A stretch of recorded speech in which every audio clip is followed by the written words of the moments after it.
성경 말씀을 읽겠습니다. 로마서 1장 1절 제가 읽어드리겠습니다. 예수 그리스도의 종 바울은 사도로 부르심을 받아 하나님의 복음을 위하여 택병함을 입었으니, 자, 이 말씀 중에서 예수 그리스도의 종에 대한 공부를 하고 있는 중입니다. 예수 그리스도의 종이 어떤 의미를 갖고 있을까? 그래서 제가 여태까지 소극적인 의미를 이야기를 했고, 적극적인 의미 중에 첫째, 생명을 얻은 존재다, 그런 말씀을 드렸습니다. 생명을 얻은 존재, 죽은 자가 산 자가 되었다는 그런 의미의 말씀이 예수 그리스도의 종 바울은 하는 고백입니다. 그래서 생명을 얻은 존재는 어떤 존재가 생명을 얻은 존재이냐? 그 영혼 속에 성령의 은혜를 받아서 성령이 임재, 내재, 내주해 계신 상태를 생명을 얻었다, 이렇게 성경은 이야기를 하고 있습니다. 성령 자체가 생명이고, 그 내 영혼의 성령이 임재, 내재, 내주해 계시면은 하나님의 생명이 내 속에 거주하고 계신다는 의미입니다. 그래서 내 속에 생명이 있으면은 그 영원한 생명, 초월적인 생명, 시간과 공간 속에 사는 내가 이 생명을 품게 되었다.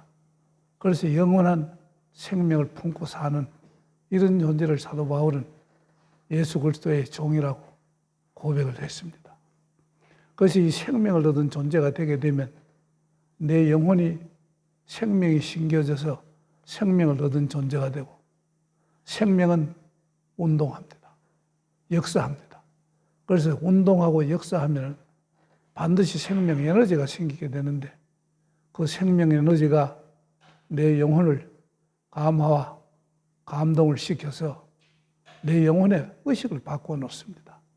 그래서 영혼이 믿음이 없던 영혼에서 믿음이 있는 영혼으로, 믿음과 사랑과 소망은 언제든지 공존하기 때문에 하나님께서 주신 믿음에 하나님의 사랑, 하나님의 소망이 포함되어 있어서 내 영혼의 의식이 완전히 변화됩니다. 내 영혼의 의식이 변화되고 그 영혼에서 일어나는 생명 운동은 더 확장되어서 마음으로 들어가서 내 마음에 그리스도의 마음을 품게 됩니다. 영에는 그리스도의 영이요, 내 마음에는 그리스도의 마음을 품어서 내 마음이 사랑으로 채워지고 소망으로 채워지고 믿음으로 채워지고, 여기에서 일어나는 생명운동의 그 운동력, 그 에너지, 그 힘은 감각기관까지로 확산되어서 내 눈이 신령한 눈으로 열립니다. 내 코가 신령한 코로 열리고, 내 귀가 신령한 귀로 열리고, 입술이 신령한 입술로 열립니다. 그리고 내 전 육신의 모든 필링, 느낌, 감정들이 모두 다 거듭나게 됩니다. 그래서 오간 감각기관이 전부 다 거듭난 존재가 되어서 내 인생의 내적인 변화가 존재혁명을 일으킵니다. 그 내적인 존재혁명이 된 이런 성령의 역사하는 상태를 내 마음에 천국이 이루어졌다, 우리는 이렇게 이야기를 합니다. 내 마음의 거룩한 영, 내 영의 성령, 내 마음의 거룩한 그리스도의 마음, 그리고 감각기관이 완전히 거듭나서 변화된 이런 내적인 상태, 이런 상태를 품은 내 몸은 사도 바울은 성전이라고 정의를 했습니다. 그래서 내 몸이 성전이 되었습니다. 영혼에서부터 운동력이 시작되어서 마음의 시인을 얻고, 그 다음에 감각기관이 모두 다 변동이 되어서, 그렇게 해서 내 육신의 구석구석까지 다 그 힘이 미치게 되어서 손톱까지, 그 머리에서부터 발톱, 손톱까지 모두 다 성령의 운동력이 스며들고 스며들어서 내 손놀림, 발놀림, 내 기관에까지 전부 다 거룩한 힘이 다 스며들고 운동력, 그 운동력은 손놀림, 발놀림까지 변화시켜서 행위가 달라지고 행위가 거룩해지고요. 행위가 반복되면 습관입니다.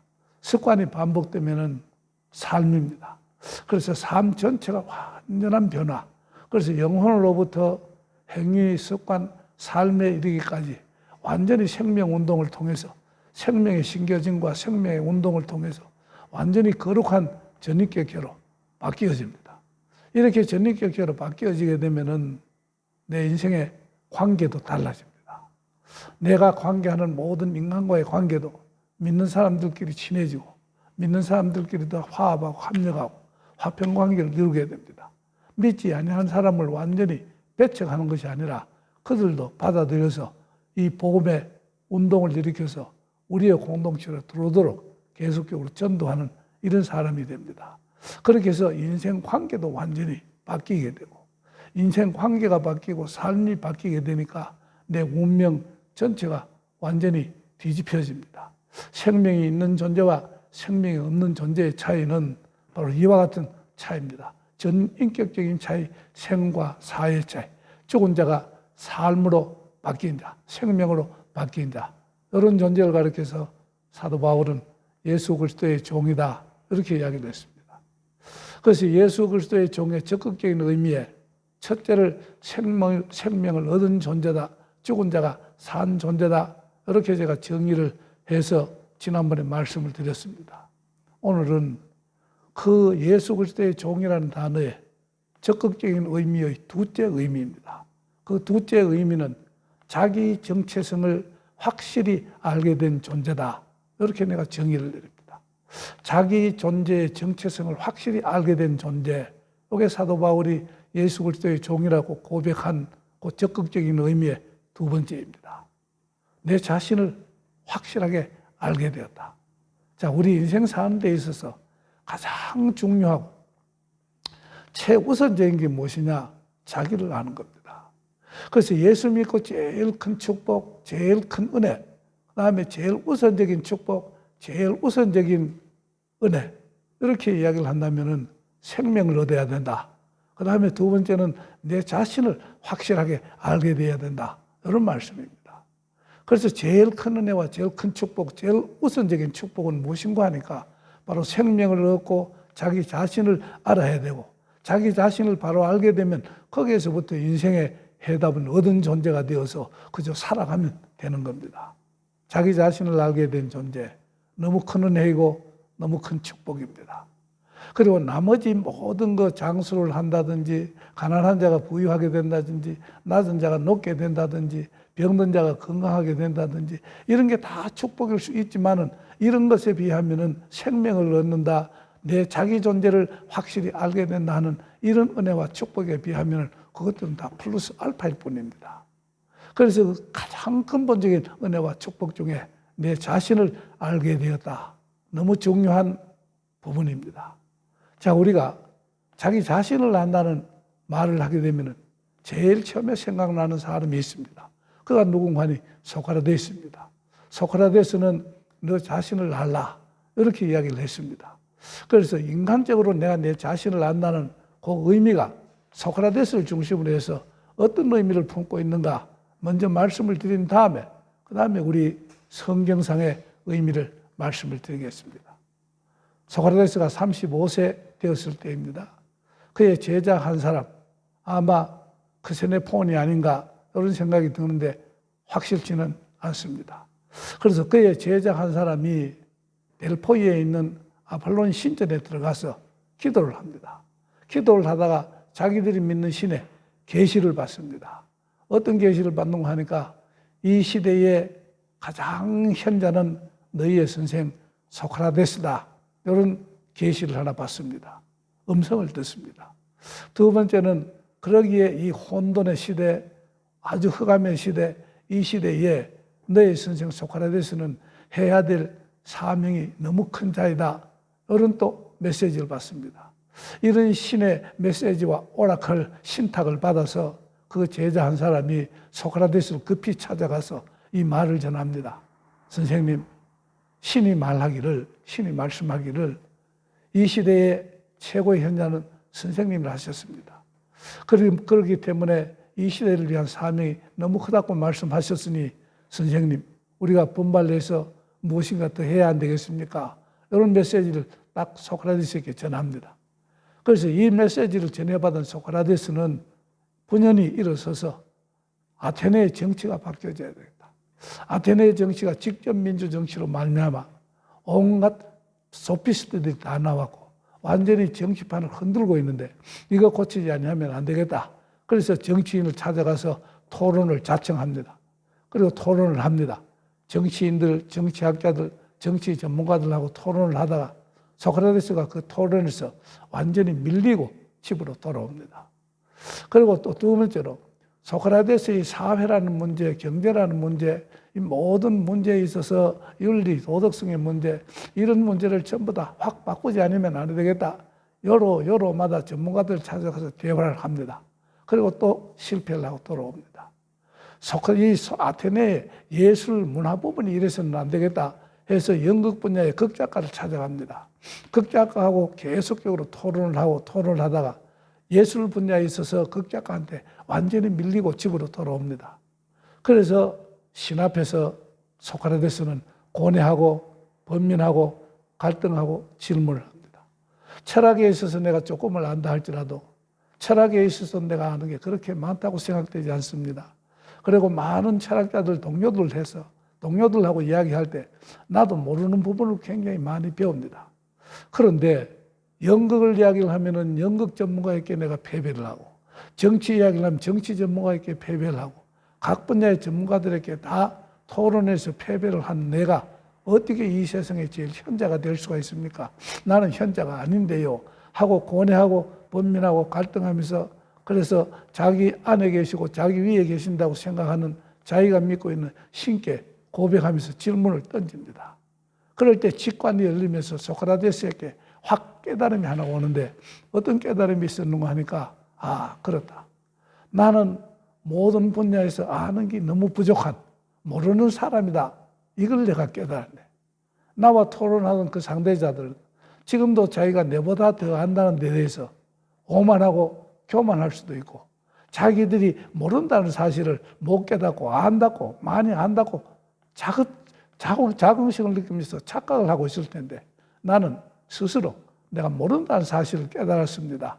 이게 저들하고 다른 부분이고 나의 독특한 깨달음이 아니겠습니까? 그래서 신은 나에게 현자라고 이야기를 하고 있는 모양이네요. 이런 사실을 깨달습니다. 이렇게 소크라테스가 자기 무지의 나는 사실은 아는 게 별로 없는 자다.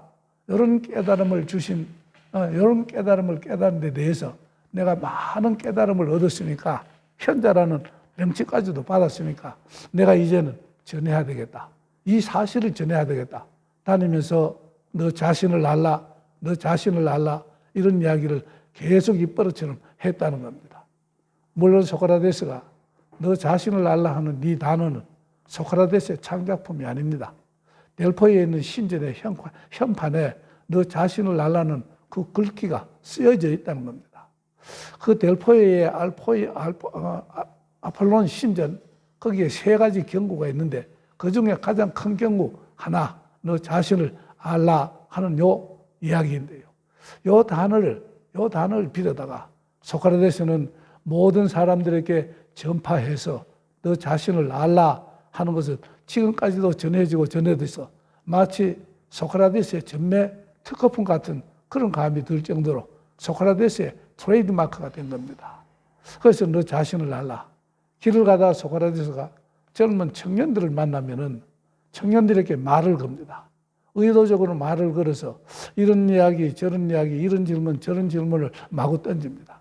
그러면 젊은 청년들이 계속적으로 대답하고 또 질문하고 대답하고 비판하고 질문하고 이렇게 해서 질문과 대답이 토스가 되어서 소크라테스의 변증법적인 그 질문과 대답 오고 가고 하는 이런 데다 하나의 결론을 내고 이러곤 했습니다. 그런데 소크라테스는 마지막에 결론 끝에 하는 말이 젊은 청년들이요. 당신들은 아는 게 굉장히 많다. 어떻게 해서 그렇게 많이 알았느냐. 그런데 내가 또 하나의 질문을 던지는데 너 자신은 어느 정도 아느냐? 이렇게 해서 마무리를 지어서 너 자신을 알라 하는 요 말씀이 소크라테스의 닉네임처럼 별명처럼 붙여졌다는 겁니다. 그래서 오늘날 여기에 있는 우리들도 소크라테스 하면은 너 자신을 알라 이런 이야기를 생각하게 됩니다. 그런데 여러분, 너 자신을 알라, 너 자신을 알라. 요 한마디는 철학에 있어서 코페르니쿠스적 변화를 가져온 겁니다. 완전한 변화예요. 그때부터 철학의 프레임이 완전히 옮겨집니다. 어디에서 어디로 옮겨지는가 하니까 과거의 소크라테스 이전의 철학자들은 막 피타고라스, 헤라클레이토스, 그 이전에 많은 그 소포클레스 이런 그 철학자들은 모두 다가 철학의 중심 사상이 뭔가 하니 우주입니다. 우주는 어떻게 구성되어 있는가? 우주는 언제 생겼는가? 어떻게 생겼는가? 우주에 대한 질문을 던지고 해답을 찾는 게 철학의 중심 과제였다고 한다면은 소크라테스가 너 자신을 알라 하는 요 시기 이후부터 철학의 중심 주제가 토픽이 무엇이 되었는가 하니 사람입니다. 사람 연구입니다. 그 사람 중에도 가장 초점이 어디 있냐? 너 자신, 자기 자신을 가장 먼저 알아야 된다. 해서 철학의 가장 우선적인 과제와 질문, 명제가 너 자신을 알라는 철학적인 논제였습니다. 그래서 인간 중심의 철학이 되면서 가장 중심의 위치에 너 자신을 알아야 한다는 이 주제가 딱 이래서 이게 소크라테스의 명제로 지금까지 전해 내려오고 있고, 그래서 소크라테스가 위대하고 위대한 철학 혁명자였다. 우리가 이렇게 칭할 수가 있습니다. 그래서 너 자신을 알라. 그런데 소크라테스가 너 자신을 알라 하는 것은 내가 모르는 자이다 하는 사실을 알라는 이야기입니다. 알면은 얼마나 하느냐, 어느 정도로 하느냐, 정말 많이 하느냐. 그래 대학자이냐, 대학자는 그러면 자기 자신은 얼마나 하느냐. 이렇게 질문을 던지면은 당황할 수밖에 없는 질문이 너 자신을 알라 하는 겁니다. 장자크 루소라는 사람이 있습니다.